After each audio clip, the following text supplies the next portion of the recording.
Getting jobs through networking does require a lot of audacity, but a lot of first-generation professionals do it wrong. And it breaks my heart, so let me tell you how to do it right. I'm Dr. Anna Kalschmidt. I research the Unwritten Rules of Work for the working class and neurodivergence. It's very common to get the advice that you get jobs through relationships or through networking, and that most jobs aren't even posted online. But that doesn't actually tell you how that all plays out. For the first gens who don't find that too intimidating to act, which is not many, they can interpret that literally and then start cold messaging people asking them for jobs. When I was working at a Big Four firm, I would get messages somewhat frequently from people being like, hey, can you refer me? And I'd have no idea who they were. And that's not something I can do because the company does require me to say how I know this person and why I'm vouching for their skills. And it would also put a risk on the people who I actually can refer if I refer someone in who I know nothing about their credentials and if they'd be a good fit. Getting jobs and opportunities through networking does not mean you straight up ask them. Everything is indirect. That's an unwritten rule of work, indirect communication. Successful networking is not asking for things directly from strangers. It's about building relationships and building networks where value flows both ways before you need something.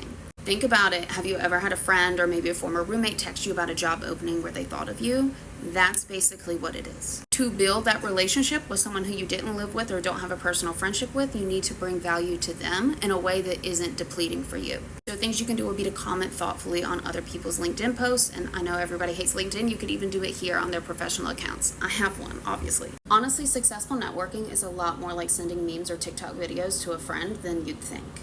You can send them relevant articles that you read that you found were interesting and you thought they would find interesting. You can direct message them about something they posted. Hey, I really saw that insight. I agree, or here's another perspective. I get messages like this all the time, and honestly, I love them. They're very fun and a great way to engage and expand my horizons. Show your engagement, your expertise, your interest before the job opening or the opportunity comes up. Congratulate them when you see they got a new role or were recognized for something. Put them in contact with other people. This is my go-to move. I am a connector.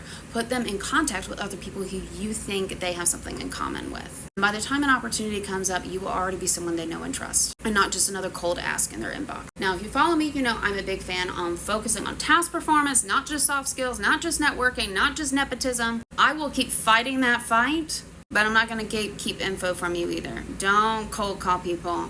Build your network. This is just one of the unwritten rules of work that I've uncovered in my research. My book is coming out this fall. If you found this helpful, you can get a free copy of a chapter of my book in my bio. Release dates will be announced soon. Every chapter will have recommendations for staff, leaders, and HR.